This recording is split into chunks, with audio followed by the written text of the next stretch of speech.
Hello, family members.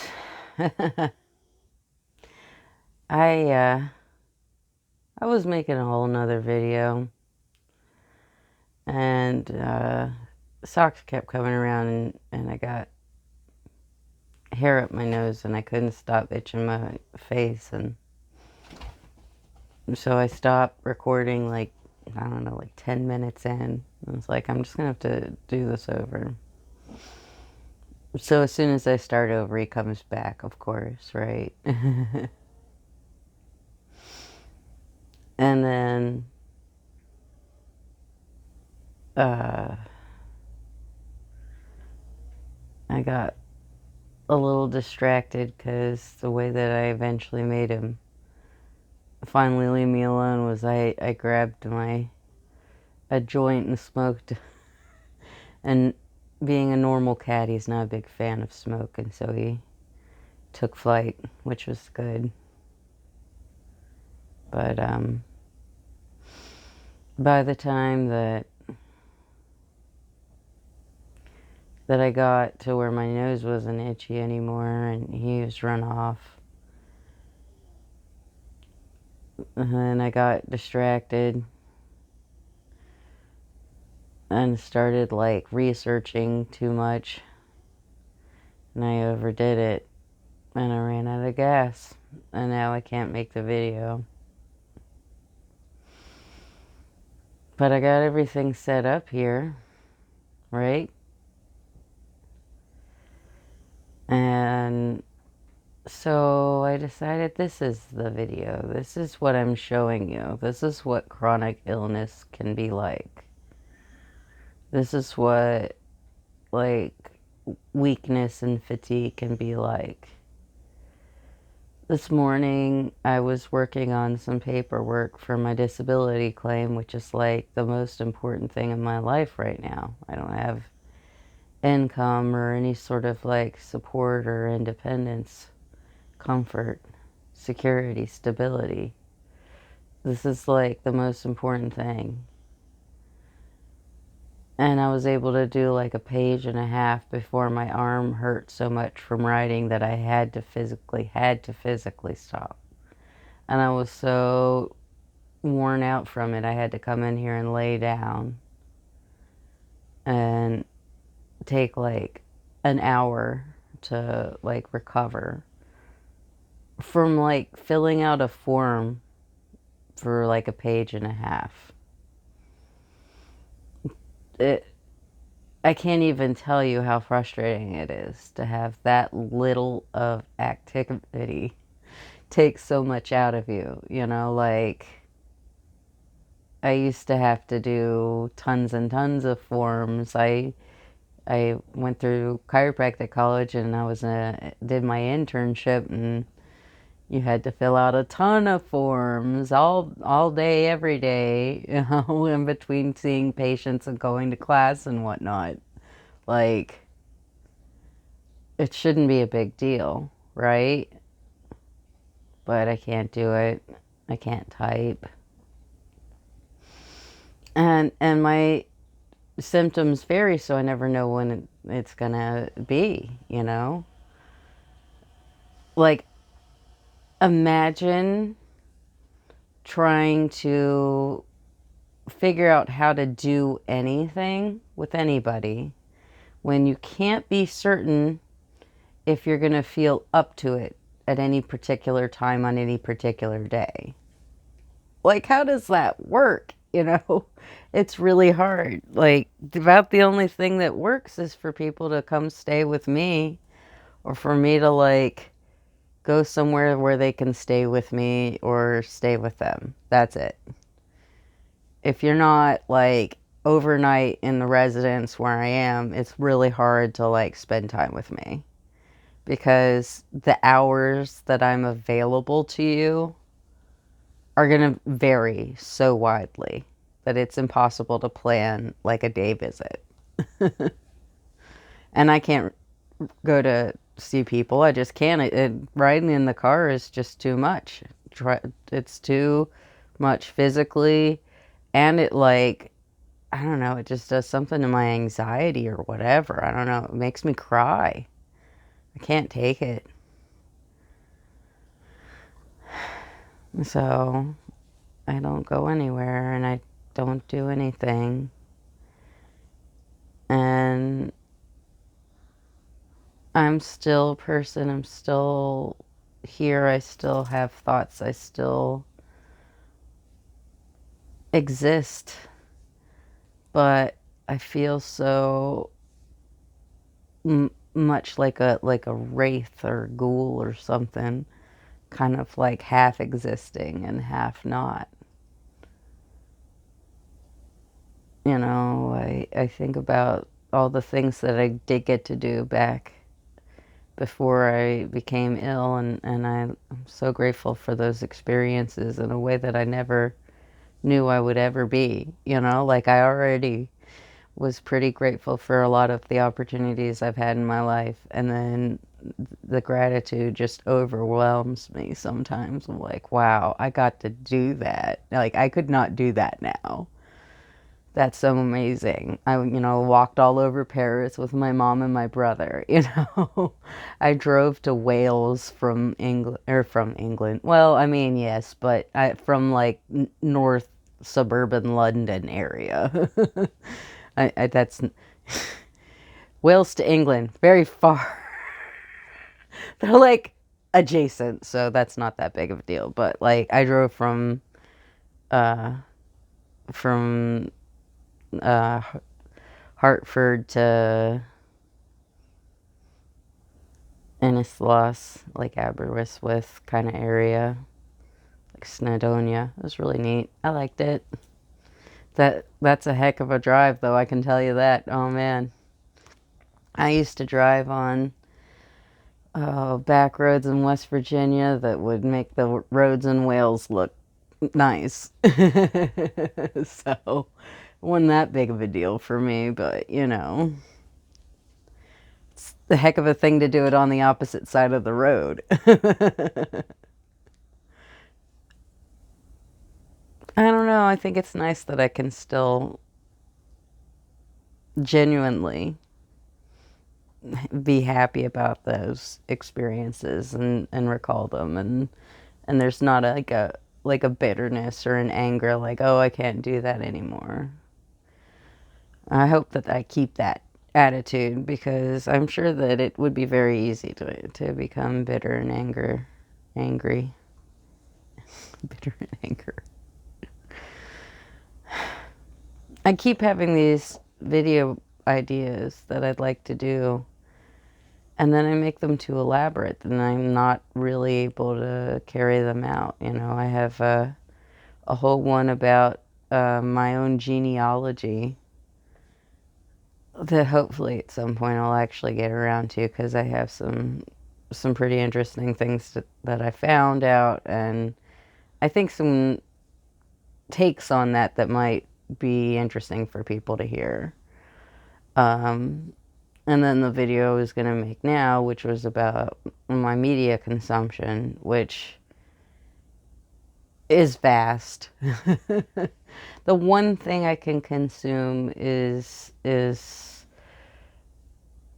nonfiction about what's going on in the world right now. And so, I'm watching like traditional news sources, but also like a lot of varied media because I have YouTube.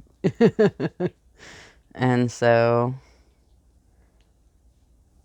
I have a lot to say about that, but that's the problem, right?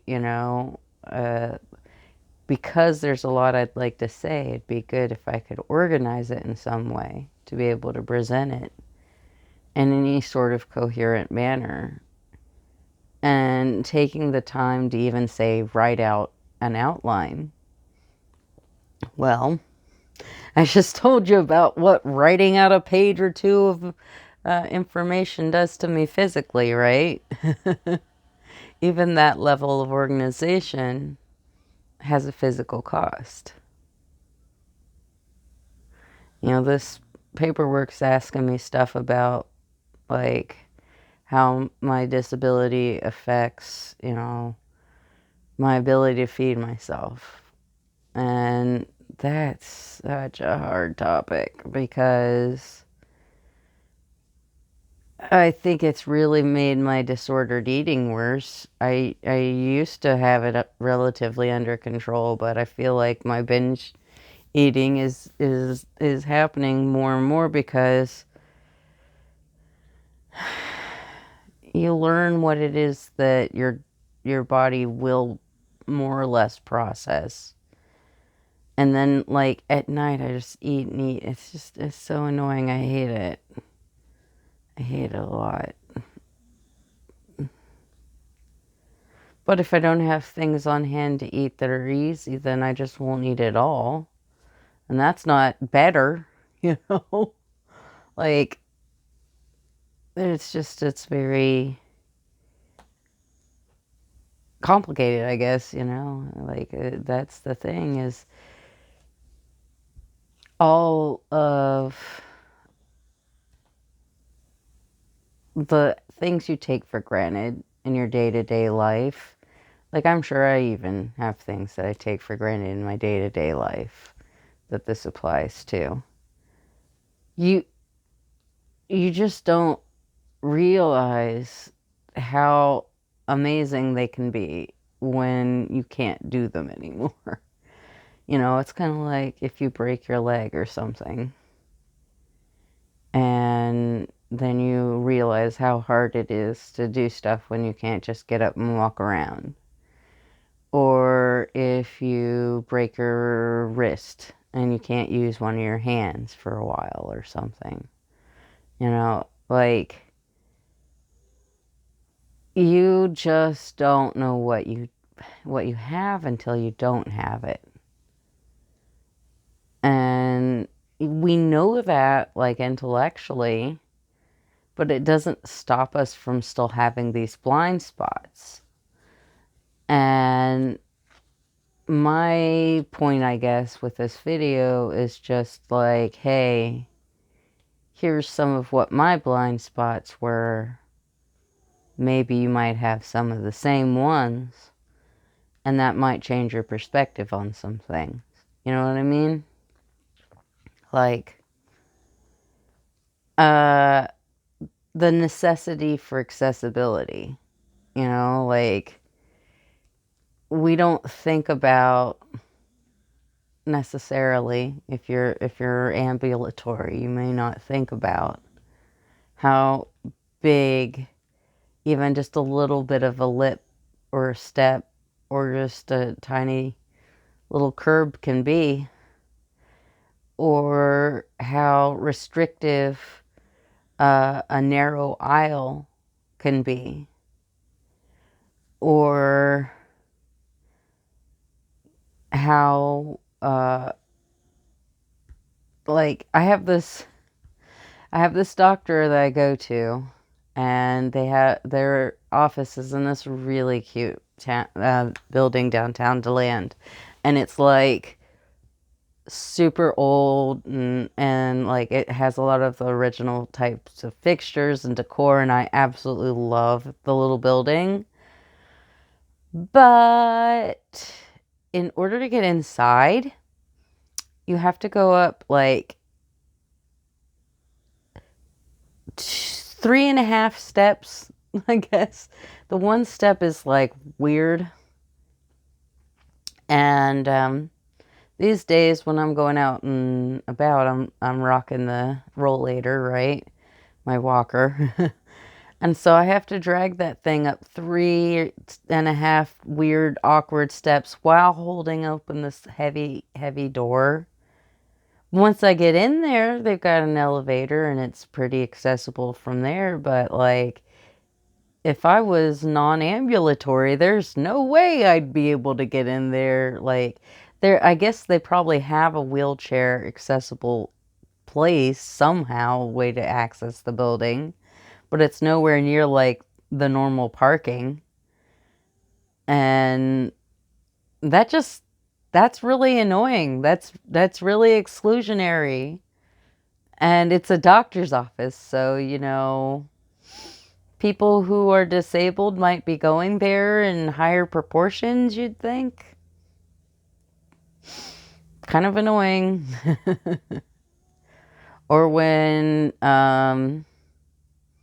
when people like will park their big ass long boat trucks with the part of it like blocking the sidewalk. Oh yeah, that's really great when you're like trying to roll your rollator through there. Thanks a lot, assholes. Oh my gosh, and one of the worst is I don't have a handicap placard yet because I don't have the energy to take care of getting that done. I have the paperwork. It just never happens.